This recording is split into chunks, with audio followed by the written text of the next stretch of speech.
হযরত ওমর রাদিয়াল্লাহু তাআলা আনহু রাতের আধারে ঘুরে বেড়াতেছেন। আমিরুল মুমিনিন নেতা কারে বলে দেখেন, রাতের আধারে ঘুরে বেড়াচ্ছেন, কোথায় কি হয় না হয়।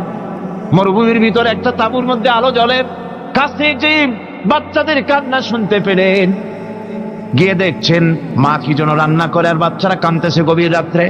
আমিরুল মুমিনিন বলে, মেয়ে এলো, তুমি তো বড় নিষ্ঠুর, এত রাতে রান্না করো কেন? সকাল সকাল রাঁধতে পারো নাই কেন? সন্ধ্যার সময় খাওয়াই দিতে, বাচ্চাগুলি কাঁদতো না।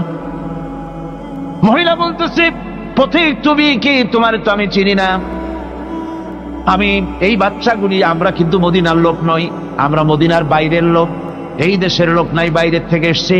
মদিনার সরকারের কাছে কিছু পাবো, সাহায্য নেওয়ার জন্য এসেছি, কিন্তু মদিনার খলিফার কাছে এখনো যেতে পারি নাই।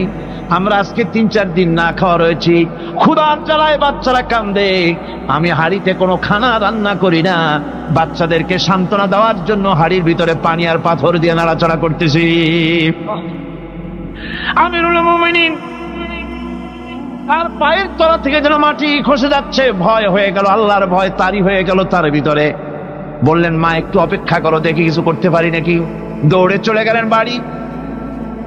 বৃদ্ধ আসলামকে ডেকে বললেন, বাইতুল মালের দরজা খোলো, বস্তা নিয়ে আসো, আটা ঢুকাও, পেঁয়াজ ঢুকাও, রসুন ঢুকাও, তরি তরকারি ঢুকাও। ঢুকানো হয়ে গেল, বস্তা মুখ বান্ধ। আমিরুল মুমিনিন বলছেন, আসলাম এই বস্তাটারে এবার আমার মাথায় উঠাইয়া দাও।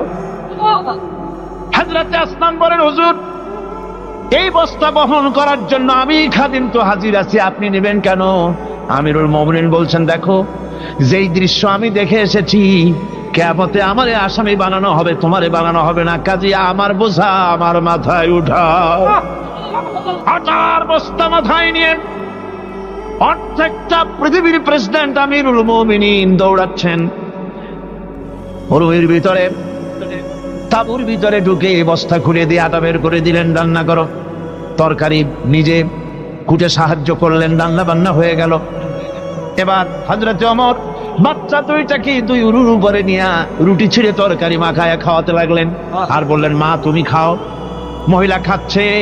হঠাৎ করে মহিলার চোখ পড়েছে এই পথিকের দিকে, এই আগন্তুকের দিকে। তাকায় দেখে লোকটির চোখের পানি দাঁড়িয়ে ভিজে ভিজে পড়ছে। মহিলা বলতেছে, ও পথিক তুমি কে? তোমার তো আমি চিনি না, তবে আমার মন বলে, তোমার ব্যবহার দেখে আমার মন বলে এই মদিনার সরকার আমিরুল মুমিনিন খলিফাতুল মুসলিমিন ওমর না হইয়া তোমার মতো মানুষ হলে বোধহয় ভালো হতো। হযরত ওমর নিজের পরিচয় দিয়ে নিজের বাহবা নিতে চাইলেন না। তিনি বললেন, মা তুমি আগামীকাল খলিফার দরবারে যাবে, সেখানে আমাকে তুমি দেখতে পাবে। পরের দিন মহিলা কষ্ট করে যখন দরবারে চলে গেছেন, যে দেখেন কি সর্বনাশ, রাত্রিবেলায় যিনি বোঝা বহন করে নিয়েছিলেন তিনিই তো খলিফা। মহিলা কাছে গিয়ে করজোড়ে দাঁড়ায় বলেন, আমিরুল মুমিনিন রাতে আপনি আমার জন্য কষ্ট করেছেন, আমি বিনীতভাবে আপনার কাছে মাপ চাই, আমারে মাফ করে দেন। হযরত ওমর বলেন, মাপ? উল্টা আমার কাছে মাপ চাইও না, তুমি বলার আগে আমি খোঁজ নিয়ে যে তোমার খাবার পৌঁছাইতে পারি নাই, এই জন্য কিয়ামতের দিন আল্লাহর দরবারে ওমর রে আসামির কাতারে দাঁড় করাইও না। এই নেতা তৈরি করেছিলেন বিশ্বনবী জনাবে মুহাম্মদ রাসূলুল্লাহ সাল্লাল্লাহু আলাইহি ওয়াসাল্লাম।